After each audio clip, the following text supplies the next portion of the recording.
दो वीडियो देखने के बाद में तो आपको लगता ही होगा कि स्कूल में बैठे हैं या स्कूल वाली थोड़ी बहुत फीलिंग आनी शुरू होगी अगर नहीं हुई है फिर भी लग रहा है कि हम घर बैठे हैं, कुछ मजा नहीं आ रहा है वीडियो में या पढ़ने में कोई इंटरेस्ट नहीं लग रहा है, तो थोड़ा वेट करो, 5-10 वीडियो और देखो बार बार, थोड़े दिनों में फीलिंग आनी शुरू हो जाएगी। तो चलिए 17.2 में 2-3 सवाल ऐसे हैं जो हटके हैं।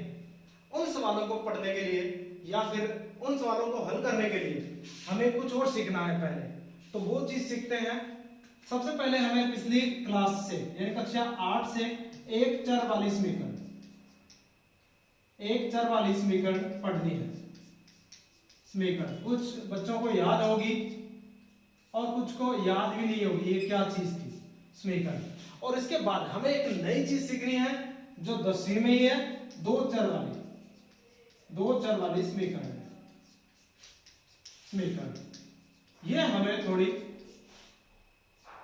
थोड़ी सी पढ़नी है, थोड़ी सी कितनी कि हम 2 सवालों को हल कर सके बस, उससे ज्यादा हम बाद में पढ़ेंगे इन्हें, जब इनका चैप्टर पढ़ेंगे तब। तो यहाँ पहले एक चर वाली समीकरण कुछ इस तरह से होती थी, x + 3 = 5, 5x बटे 2 = 3। ये समीकरणें आपको याद होंगी। 4x - 2 = 7, इस तरह की समीकरणें थी, एक चर वाली समीकरणें। तो इन समीकरणों को हल करना बहुत ही छोटी सी ट्रिक थी कि हम पक्षांतर से इन्हें हल कर सकते थे, पक्षांतर से। और भी विधियां हैं लेकिन सबसे महत्वपूर्ण विधि और आसान विधि पक्षांतर है। तो पक्षांतर करने का नियम यह था कि जो x से ज्यादा दूर है उसे सबसे पहले बदल दो, भेज दो, पक्षांतर कर दो। तो हमें पक्षांतर के नियम भी याद रखने हैं कि जो भाग का निशान होता है वो जाता है दूसरी तरफ गुणा में, और जो माइनस है उसे दूसरी तरफ प्लस में करते हैं।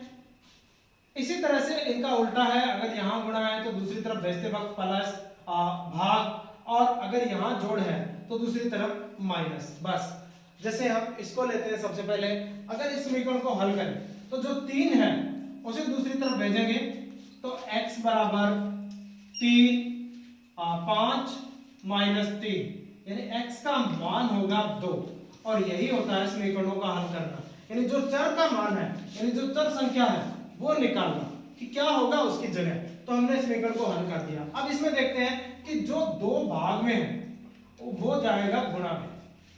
जैसे 5x = 3 × 2, और जो 5 है वो गुणा में है वो जाएगा भाग में, यानी गुणा की संख्या भाग में भेजो और भाग की संख्या गुणा में। तो 5 को भाग में भेजते हैं तो x बराबर होगा 3 × 2/5, तो x बराबर होगा 6/5, और समीकरण हमने हल कर ली।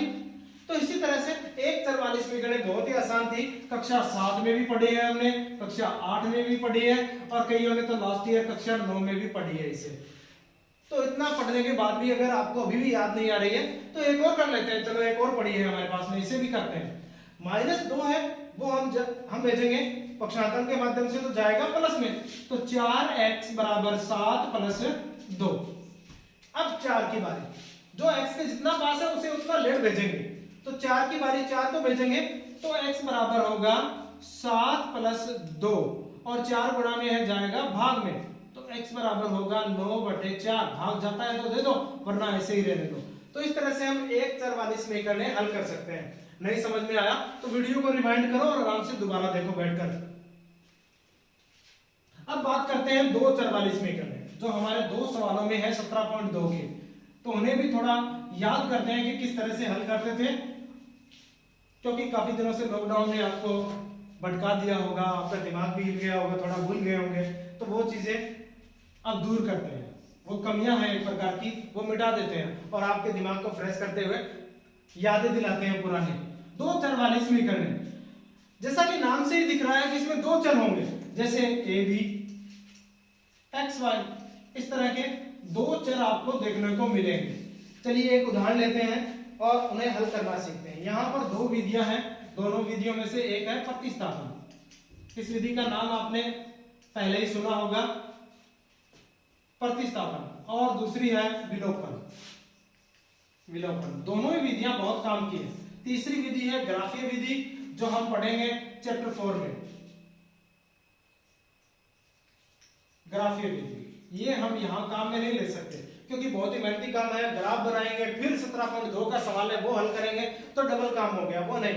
यहाँ पे इन दोनों में से एक को सेलेक्ट करेंगे। तो दोनों विधियों से मैं आपको समझा देता हूं। उदाहरण देते हैं 2x माइनस 3y बराबर 8।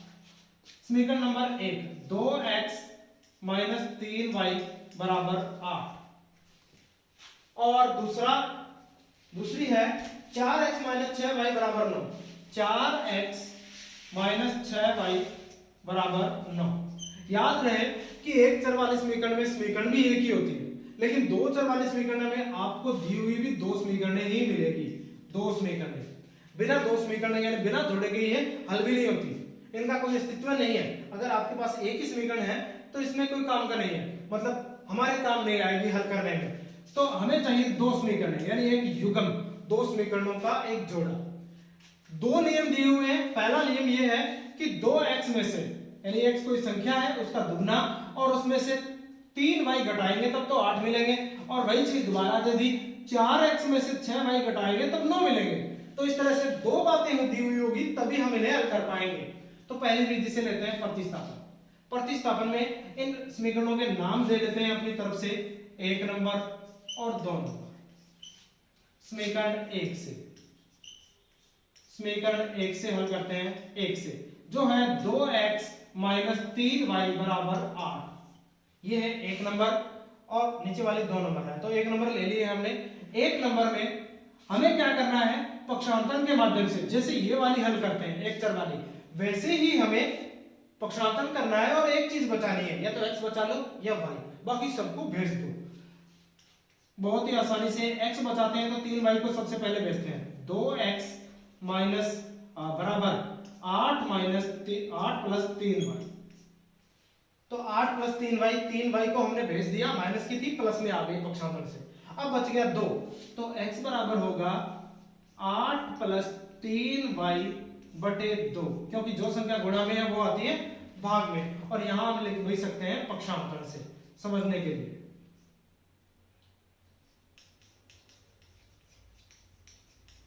पक्षांतरण से तो हमने पक्षांतरण से ये काम कर दिया कि x का मान बना दिया। अब प्रतिस्थापन का मतलब है कि किसी का स्थान दूसरे को दे देना। तो हम x का मान तैयार करके समीकरण नंबर 2 में x की जगह फिट कर देंगे। समझ में आई बात? तो सवाल में से x गायब हो जाएगा, y बचेगी और समीकरण बन जाएगी एक चर वाली, केवल एक ही चर बचेगा। तो यही करते हैं। समीकरण 1 से x का मान ये रहा, x का मान समीकरण 2 में रखने पर, समीकरण 2 में रखने पर, समीकरण 2 में रखते हैं। x की जगह 4 है, पहले तो 4 अलग रहेगा, और x की जगह ब्रैकेट में ये पूरा का पूरा रख देते हैं 8 प्लस 3y बटे 2। 4 का गुणा है तो वो रहने देते हैं, बाद में काम में लेंगे उसे। माइनस 6y बराबर 9। अब ये समीकरण एक चर वाली बन गई, जैसे हमने कक्षा 8 में 7 में देखी थी वैसे वाली। तो अब इसे आगे हल करते हैं। 4 का गुणा है तो 2 से काट देते हैं, तो 2 बच गया। 4 को 2 से काट दिया, 2 बच गया, नीचे कुछ बचा नहीं, तो 8 प्लस 3y माइनस 6y बराबर 9। अब 2 का गुणा है वो भी हल कर देते हैं। 16 प्लस, ध्यान रहे कि ब्रैकेट के अंदर जितनी संख्या होती है उन सबके साथ बारी बारी से गुणा होता है बाहर की संख्या का। ऐसा नहीं कि 8 के साथ किया और छोड़ दिया। तो ये भी ध्यान देने वाली बात है कि 2 को पहले 8 से करेंगे, फिर 2 को 3y से करेंगे। 6y माइनस 6y बराबर 9।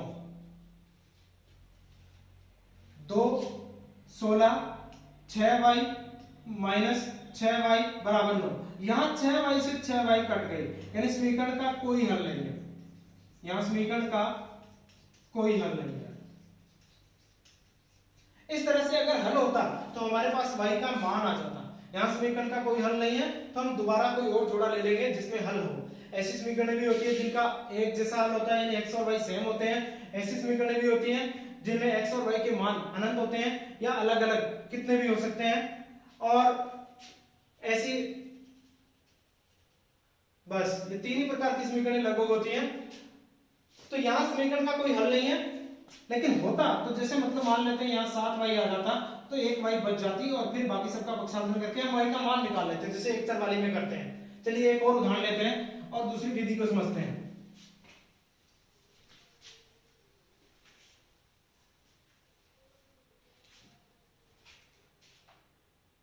तीन एक्स माइनस वाई बराबर 2। अगला उदाहरण है, समीकरण है 3x माइनस वाई बराबर 2। ये हो गई समीकरण नंबर 1। जरूर ये पक्की बात है कि अगर द्विघात में दो चर वाली समीकरण है तो आपको दो ही समीकरणें मिलेंगी। दूसरी समीकरण है इसकी 6x माइनस 2y बराबर 4। 6x माइनस 2y बराबर 4। ये समीकरण नंबर 2 है इसकी। पहले वाली विधि को रिपीट करते हैं ताकि आपको अच्छे से याद रह जाए कि प्रतिस्थापन विधि कैसे हल होती है। तो सबसे पहले समीकरण 1 को लेते हैं, समीकरण नंबर 1 से। समीकरण 1 से 3x माइनस वाई बराबर 2। 3x माइनस वाई बराबर 2। और अगर हम x को बचाते हैं तो x बराबर होगा, ध्यान से देख लो, दोनों पक्षांतर एक साथ करते हैं, 2 प्लस वाई। 2 पहले से था, y को ले आए, प्लस की हो गई, और 3 जो गुणा में वो जाएगा भाग में 3। ये हो गया पक्षांतर, x का मान तैयार हो गया। अब इसका नाम देते हैं समीकरण नंबर 3। समीकरण नंबर 3 और 2 नंबर लेते हैं, समीकरण नंबर 2 ले लेते हैं। समीकरण नंबर 3 से x का मान समीकरण 2 में रखने पर समीकरण 3 में जो हमने x का मान बना लिया है, या इसे समीकरण 1 ही रखेंगे तो भी कोई बात नहीं है। x बराबर 2 प्लस वाई बटे 3, ये जो x का मान है वो हमें 2 नंबर समीकरण में फिट करना है। तो 6 अपनी जगह रहेगा, x की जगह रख देते हैं 2 प्लस वाई बटे 3 माइनस 2y अपनी जगह बराबर 4। अब 3 से 6 कट रहा है तो काट देते हैं 2।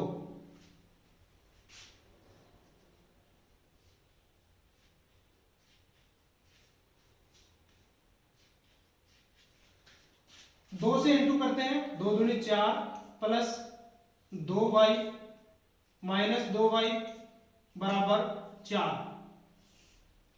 यहां पर भी y गायब हो रही है यानी कट रही है, y जा रही है, इसका मतलब समीकरण का हल नहीं है, यानी x और y के मान नहीं है। तो इस तरह से आप प्रतिस्थापन विधि से दोनों के मान निकाल सकते हैं। चलिए और उदाहरण लेते हैं एक।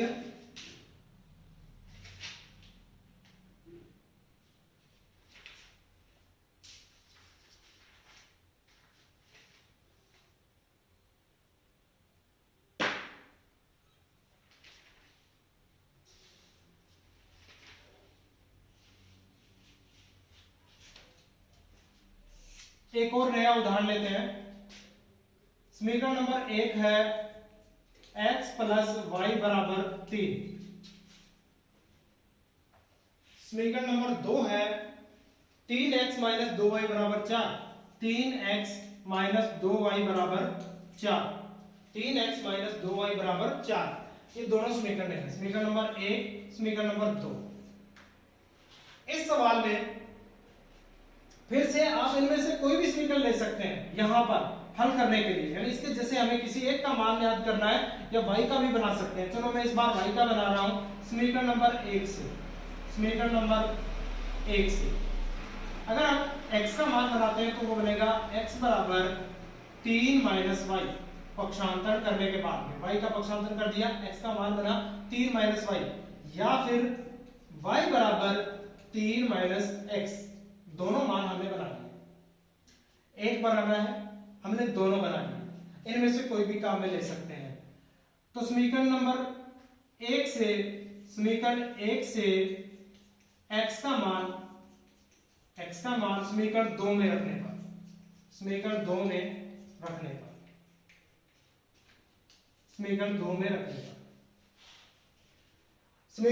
रखते हैं x का मान पहले, फिर y का भी रख के देखेंगे, उत्तर दोनों तरीके से आ सकता है बड़ी आसानी से। तो x की जगह रखते हैं तो 3 तो अपनी जगह रहेगा, x की जगह रखते हैं 3 माइनस वाई, फिर माइनस 2y, बराबर 4। अब 3 से गुणा करते हैं ब्रैकेट को, 3 3 9 माइनस 3y माइनस 2y बराबर 4। जो संख्या है उनका पक्षांतर से दोनों को एक तरफ करते हैं और y को जोड़ देते हैं। 3y और 2y मिला के हो गए माइनस के 5y बराबर पक्षांतर करते हैं संख्या का, माइनस 9 प्लस के थे तो माइनस के हो गए और प्लस के 4 पहले से पड़े हैं यहां पर, तो माइनस 5y बराबर माइनस 5, माइनस के 5 बच गए।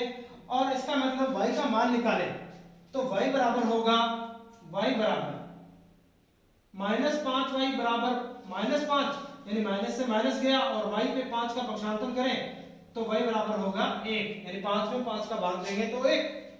इसी तरह से अगर हम y का मान लेकर चले तब यहां पे हमने y का मान तैयार किया है, वो रखेंगे समीकरण 2 में। समीकरण 2 एक में से y का मान समीकरण 2 में रखने पर, समीकरण 2 में रखने पर समीकरण 2 में 3x है उसे अपनी जगह रखते हैं 3x माइनस 2y है, 2y है तो माइनस 2 तो अपनी जगह रहेगा और y का केवल y का मान 3 माइनस x रखते हैं तो माइनस 2 अपनी जगह पे और ब्रैकेट में लेते हैं y का मान, क्योंकि 2 का गुणा है तो 3 माइनस x को लेंगे ब्रैकेट में बराबर 4। अब हल करते हैं, 3x अपनी जगह पे,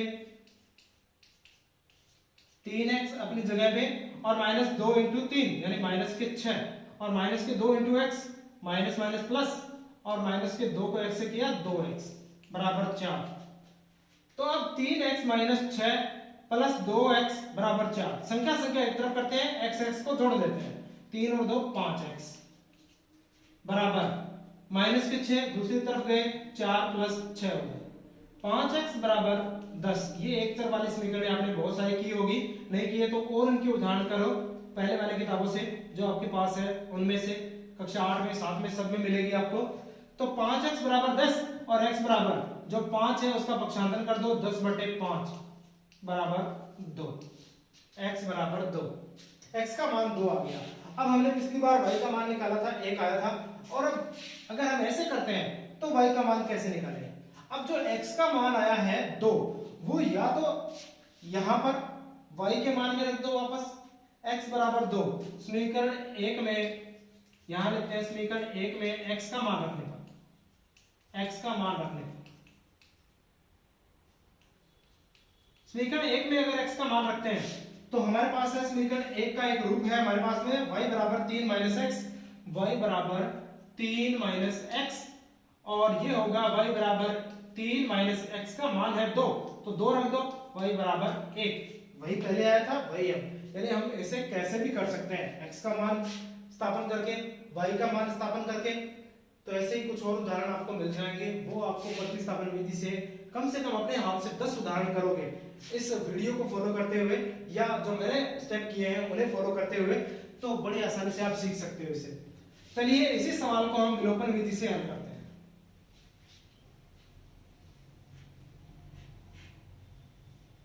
एक बात तो माननी पड़ेगी आप सबको कि यहां मुझे वेट नहीं करना पड़ता, बिठा दिया सर जी, दिख नहीं रहा है सर जी, रिवाइंड करो और मजे से दोबारा देखो, कोई दिक्कत नहीं है, आराम से देखते रहो 4 बार चाहे। अब टेंशन नहीं है कि मुझे होल्ड करना पड़ेगा 15 मिनट तक, उतारोगे या फिर दिख नहीं रहा है तो थोड़ा आगे पीछे करके आप वीडियो को एडजस्ट करके कुछ भी देख सकते हो आराम से। तो चलिए इसे विलोपन विधि से हल करते हैं। जैसा कि नाम में लिखा है एक संख्या को हमें विलुप्त करनी है, गायब करनी है। तो यहां समीकरणों को पहले ध्यान से देखते हैं, लिखा है x प्लस वाई बराबर 3 और दूसरे में लिखा है 3x माइनस 2y बराबर 4। विलोपन विधि में हमें करना होता है जोड़ या घटाव, जोड़ या घटाव, इनमें से एक करना है समीकरणों का। और जोड़ या घटाव में एक को गायब करने के लिए हमें एक को समान भी करना होता है। चलिए दोनों में x को कंपेयर करते हैं, यहां तो x अकेला है, यहां 3x है और यहां y अकेली है, यहां माइनस 2y है यानी 2y है। तो अगर हम ऊपर वाली समीकरण को 2 से गुणा कर दें तो 2y बराबर हो जाएगी। अगर ऊपर वाली समीकरणों को समीकरण को 3 से गुणा कर दे तो 3x हो जाएंगे और एक संख्या इनकी बराबर हो जाएगी। वही काम आपको सोचकर हर बार समीकरणों में करना होता है। तो यहाँ देखते हैं समीकरण 1 को गुणा करते हैं, समीकरण 1 को 3 से गुणा करने पर, 3 से गुणा करने पर समीकरण 1 को 3 से गुणा करेंगे, 3x प्लस 3y सबको 3 से गुणा करेंगे। अगर समीकरण 1 को कर रहे हैं तो एक भी चीज को नहीं छोड़ेंगे या एक भी पद को नहीं छोड़ेंगे। 3y बराबर 9 सबको 3 से गुणा कर दिया, नई समीकरण बन गई तो इसे समीकरण नंबर 3 नाम देते हैं। ये हो गई समीकरण नंबर 3, समीकरण नंबर 3। अब हमारे पास 3x बराबर हो गए समीकरण 2 के और 3 के। तो अब हम जोड़ या घटाव करते हैं। अब ये कैसे पता चलेगा कि जोड़ या घटाव करना है, तो उसके लिए ध्यान दो, जब आपके निशान बराबर हैं तब तो घटाव कर दो, और जब आपके निशान अलग अलग हैं तब जोड़ दो। जैसे अब अभी करते हैं समीकरण 2 में से 3 घटाने का, ये आप उल्टा भी कर सकते हैं, 3 में से 2 घटा सकते हैं, कोई फर्क नहीं पड़ेगा इससे। तो 3 में से 2 घटाओ या 2 में से 3 घटाओ, उत्तर तो वही आने जो आएंगे। 2 में से 3 घटाते हैं तो 2 को उतारते हैं पहले, 3x माइनस 2y बराबर 4, ये हो गई समीकरण नंबर 2। और इसके नीचे उतारते हैं समीकरण नंबर 3, 3x माइनस 3y बराबर 9। और जब घटाव कर रहे हैं तो आपको ध्यान रखना है निशान बदलने हैं, नीचे वाली संख्या के निशान बदलने हैं। जैसे हम बचपन से घटाते आ रहे हैं, पहली क्लास में 5 में से 4 घटाओ तो हम नीचे वाले के माइनस का निशान लगाते थे, वो चीज यहाँ पर भी याद करनी है आपको, और वैसे ही करना है। नीचे वाली संख्या के निशान बदल दो, यहाँ माइनस लगेगा और जो माइनस है उसे लगा दो, उसमें लगा दो प्लस, यहाँ प्लस है तो यहाँ माइनस, यानी नीचे वाले 3 पद हैं तीनों के निशान बदल दो। अब करते हैं 3x में से 3x गए गायब, अब प्लस के 3y और माइनस के 2y, प्लस की 1y बच गई, और एक हमें पता है कि गुणा में लिखने का कोई मतलब नहीं होता, यानी एक लिखना या नहीं लिखना बराबर ही है, y अकेली है तो एक ही है, y बराबर। अब यहां देखते हैं किसके बचे, -9 प्लस के 4 यानी माइनस के 5 बच गए, उत्तर होगा y बराबर -5। आगे का काम, y का मान समीकरण 1 में 2 में 3 में किसी में भी रख दो, यानी प्रतिस्थापन वाला तरीका, किसी में भी रख दो उत्तर आ जाएगा। जैसे यहां कर रहा हूं, y का मान समीकरण 1 में रखने पर, किसी में भी रख सकते हैं, अपनी मर्जी है, 1 2 3 जो जिसमें दिल करे वहां पर रख दो, बस अपनी तरफ से 4 नंबर लाके यहां नहीं रखना है। 3 समीकरण बनाई है हमने सवाल में, तो उनमें से एक में रखना है। रखने पर तो y का मान रख रहे हैं तो x अपनी जगह सेम रहेगा, y का मान है -5 तो प्लस माइनस हो गए माइनस और माइनस के 5, x माइनस y की जगह आ गया 5 बराबर 3, x बराबर होगा 5 का पक्षांतर कर दो 3 प्लस 5, x बराबर होगा 8। दोनों के उत्तर आ गए हमारे पास, और दोनों के उत्तर निकालना ही समीकरण का हल होता है। प्रतिस्थापन और विलोपन दोनों वीडियो से मैंने एक सवाल करके दिखा दिया है आपको बहुत अच्छे से, और प्रतिस्थापन से तो 3 सवाल करके दिखा दिया है। अगर फिर भी समझ में नहीं आ रहा है तो एक बार लास्ट बार वो देख लो, एक नया सवाल। इन सवालों में यानी 2 चर वाले समीकरणों में भी 1 चर वाली समीकरणें होती हैं। लास्ट में आपने देखा होगा कि हमने पक्षांतर से 1 चर वाली समीकरणें हल की है, तो आपको 1 चर वाली समीकरणें तो 100% आनी चाहिए, तभी आप 2 चर वाली समीकरणें कर पाएंगे। एक सवाल फिर से, पहली समीकरण है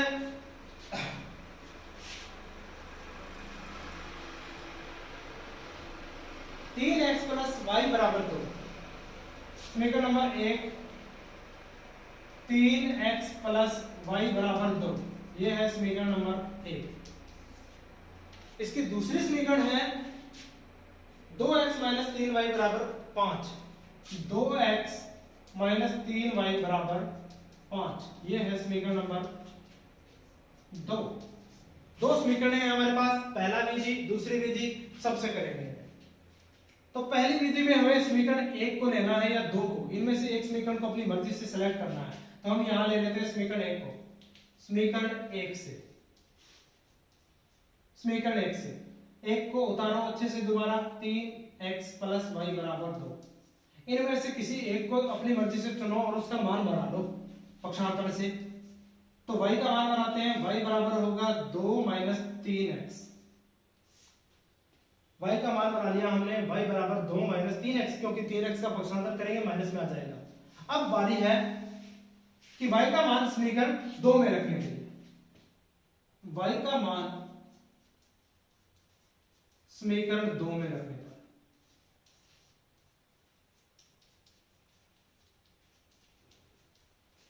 y का मान समीकरण 2 में रखते हैं तो 2x तो अपनी जगह सेम रहेगा, 2x माइनस 3। अब आई y की बारी, माइनस 3 उतार दिया मैंने, y की बारी आई तो ब्रैकेट लगा लो और पूरा का पूरा y का मान उतार दो, 2 माइनस 3x उतार दिया। अब आगे जो बचा है वो उतार दो, बराबर 5। अब y गायब हो गया तो ये बन गई एक चर वाली समीकरण। एक चर वाली समीकरण बन गई तो आगे का काम बहुत ही आसान हो गया। आप सबको आता है कि पक्षांतर से बढ़कर इसमें कुछ नहीं है, पक्षांतर करना आ गया, सब कुछ आ गया। अब गुणा हल करते हैं, 2x माइनस 3 दूनी 6 और 3 को फिर से गुणा करो, 3 3 9 माइनस माइनस हो गए प्लस, प्लस 9x बराबर 5। x को एक तरफ रखते हैं, 9x में से 9x और 2x 11x बराबर संख्या का पक्षांतर करते हैं, 5 और माइनस के 6 आएंगे तो प्लस के 6 11, 11x बराबर 11 यानी x बराबर 1। बहुत ही आसान था, x बराबर 1। अब x का मान यहां पे रखते हैं, x का मान समीकरण 1 में रखने पर, समीकरण 1 में रखने पर 1 या 2 3 जितनी भी समीकरण है उनमें किसी में से रखकर आप निकाल सकते हैं। 1 में रखने पर समीकरण 1 में रखते हैं तो y बराबर हमने तैयार किया हुआ है पहले ही, y बराबर 2 माइनस 3x है और अब मान रख दो y बराबर होगा 2 माइनस 3 गुणा x की जगह 1, तो y बराबर होगा 2 माइनस 3 को 1 से गुणा किया 3 ही आएंगे, तो y बराबर होगा माइनस 3 में से 2 गए माइनस 1, दोनों मान निकाल दिए। समीकरणों का हल होगा x बराबर 1 और y बराबर माइनस 1। ये तो हो गई खैर प्रतिस्थापन विधि। प्रतिस्थापन विधि करने के बाद में विलोपन विधि के बारे में सोचना बहुत जरूरी है। दोनों ही विधियां अपनी अपनी जगह में महत्वपूर्ण है और दोनों ही काम आने वाली है कहीं ना कहीं। तो दूसरी विधि अब हम देखते हैं दोनों समीकरणों में, यहां वापस चलते हैं कि दोनों समीकरणों में कोई चीज सेम मिल रही है, नहीं मिल रही। तिरछा मिल रही है xy, लेकिन तिरछा काम में नहीं लेनी, जो x में से x घटेगा और y में से y घटेगा या जुड़ेगा। कभी भी अपने x में y नहीं जुड़ा, जब x y की बात आती है तो ऐसे ही लिखते हैं x प्लस y, साथ में नहीं, तो वही बात है, सेम करते हैं। तो चलो देखते हैं कि ऊपर वाले समीकरणों को किससे गुणा करें ताकि वो नीचे वाले से सेम हो जाए। 3 से गुणा करें तो यहाँ होगा 9x, यहाँ होगा 3y जो कि बिल्कुल सेम हो जाएगा नीचे वाले के 3y, और यहाँ आएगा 6। चलो ये नहीं, काम में नहीं लेंगे। दूसरा तरीका, दूसरा देखते हैं।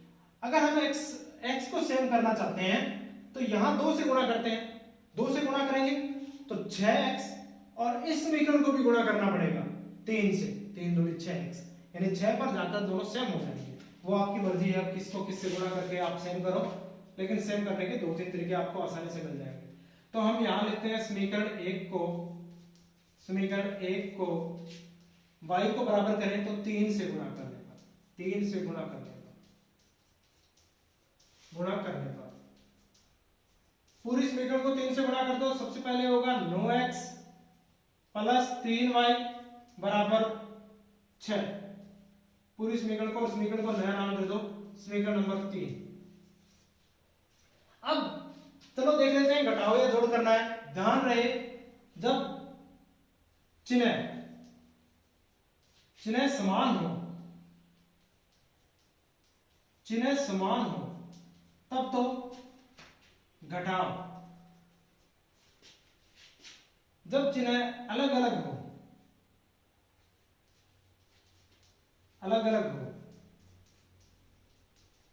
तब जोड़। ये बात अपने दिमाग में बिठा लो, वरना तो उल्टा करोगे तो ये गायब नहीं होगी, और हमारा काम ही गायब करना है एक पद को, तो ये गायब नहीं होगी, जुड़ जाएगी। इसीलिए हमें वही करना है जो इसे गायब कर दे। यहाँ देखो 3y प्लस की है और यहाँ 3y माइनस की है, निशान अलग अलग है, अलग अलग है तो हमें क्या करना है, जोड़ करना है। जोड़ करते हैं। यहां लेते हैं समीकरण 3 में 2 जोड़ने पर, समीकरण 2 जोड़ने पर, जोड़ में ऊपर नीचे लिखने का कोई फर्क नहीं पड़ेगा, कोई सी भी कैसे भी लिखो। तो समीकरण 3 को लिखते हैं ऊपर 9x + 3y = 6 और 2 को उतार लेते हैं 2x - 3y = 5 और जोड़ में यहाँ निशान भी नहीं बदलते, ध्यान रहे जोड़ में निशान नहीं बदलते। कभी भी हमने ऐसा नहीं कि 5 और 6 को जोड़ा तो यहाँ जोड़ लगाते ही ये घटाव में बदल गया या कट गए, ऐसे नहीं, ये जुड़ेंगे ही, जोड़ के निशान की जरूरत नहीं होती। हमने ये देखा है कि हम प्लस के 5 लिखते हैं, 6 लिखते हैं, 7 सीधे ही लिखते हैं, ये हमें पता है सब प्लस के हैं, लेकिन जब माइनस की संख्या लिखते हैं तो इसके आगे माइनस लगाते हैं, वैसे ही है बिल्कुल। तो प्लस को निशान की जरूरत नहीं है, यानी प्लस को कोई सबूत देने की जरूरत नहीं है, वो खुद ही प्लस है। जब निशान नहीं है तो मतलब प्लस है। तो जोड़ देते हैं 9 और 2 11x, 3 और 3 6, ये गलती मत करना, 3 और 3 6, कब प्लस और माइनस के नहीं हो सकते, तो प्लस और माइनस के कभी नहीं जुड़ते, इसे गायब कर दो यानी काट दो, 3 में से 3 गए 0 और आगे वाले 5 6 और 5 11, 11x = 11, इसका मतलब x = 1, यानी 11 का भाग देंगे 11 में तो 1। जैसे ठीक हमने प्रतिस्थापन विधि में x का मान 1 निकाला था, वैसे ही हमने यहाँ पर भी x का मान 1 निकाल लिया। अब आगे का काम सेम का सेम यही होगा, यानी 1 आप समीकरण 1 में रखो, 2 में रखो, 3 में रखो, किसी में भी रखकर भाई का मान निकाल दो। चलिए मैं आपको समीकरण 3 में रखकर निकालता हूँ, निकाल के दिखाता हूँ। 9 सबसे पहले है समीकरण नंबर 3 में, और 1 रखते हैं x की जगह, 2 × 1 + 3y = 6, तो 9 रह गए + 3y = 6। अब 3y को अपनी जगह रखो, 9 का पक्षांतर कर दो बराबर 6 - 9, 3y बराबर 6 में से माइनस के 9 गए, माइनस के 3 बच गए और y = 3 का भाग दो तो -1। ठीक वैसे ही जो पहले आया था -1, इससे ज्यादा मेरे ख्याल से कुछ नहीं हो सकता। आपको दोनों विधियां मैंने 2-3 बार समझा दी है और दोनों विधियों के तरीके भी बता दिए हैं, 2-3 उदाहरण से भी समझा दिए है। अगर फिर भी आपको कुछ दिक्कत आ रही है तो जरूर बताना, जरूर संजीव सर को बता देना, या फिर आपको जैसे ठीक लगे सतबीर जी को भी बता देना, किसी को भी बता देना, लेकिन आप पहुंचा देना एक बात कि हमें ये दिक्कत आ रही है पढ़ने में, ये बात समझ में नहीं आ रही है, या फिर हमें कुछ दिखाई नहीं दे रहा है, सर की आवाज ठीक से नहीं आ रही है, ये बातें आप बताओगे तभी पता चलेगा। तो आप तो बस नीची गर्दन करके ये सोचते रहोगे ठीक है चल रहा है आपको दिखा है अपना क्या फर्क पड़ा है, ऐसा नहीं है। ये हर क्लास आपके लिए इंपॉर्टेंट है। हो सकता है लॉकडाउन आने वाले 6 महीनों तक रहे, तो 6 महीने एक आदमी को तोड़ने के लिए या उसके जीवन को खराब करने के लिए बहुत होते हैं। अगर 6 महीने आप पढ़ाई से दूर हो गए अपनी मर्जी से, तो फिर वापस पता ही है आपको, ट्रेन की पटरी अगर एक खाना उतर जाती है या 100 खाने उतरे, बात बराबर ही है, चढ़ती उतनी मुश्किल से है, चाहे एक टूटे या 100। तो आपके लिए ये बहुत ही घातक होगा कि आप पढ़ाई से दूर चले जाएं। तो इनको हम 17.2 में काम में लेंगे, इसीलिए मैंने आपको ये टॉपिक अलग से पढ़ाया है 17.2 में काम में लेने के लिए, और इसके कुछ एग्जाम्पल आपको हल करने हैं। मैं बताता हूं जिनके पास बुक है वो इन्हीं वीडियो से 4.1 का सवाल नंबर 2 पूरा करेंगे, सवाल नंबर 1 पूरा करेंगे। जो बच्चे ये बात मानेंगे वही मैं मानूंगा, वही पढ़ना चाहते हैं। बाकी सबकी आंखों पे पट्टी बंधी हुई है कानून वाली, फिल्में देख देख के उनका भी दिमाग खराब हो गया है, कानून की तरह अंधे हो गए। तो 4.1 का सवाल नंबर 1, ये मत सोचना कि सब चेक नहीं करेंगे, कभी ना कभी मौका मिल जाएगा, चेक कर लेंगे। सवाल नंबर 2, आपको दोनों सवालों में 4-4 सवाल है, वो सारी समीकरणें हल करनी है अच्छे बच्चों की तरह।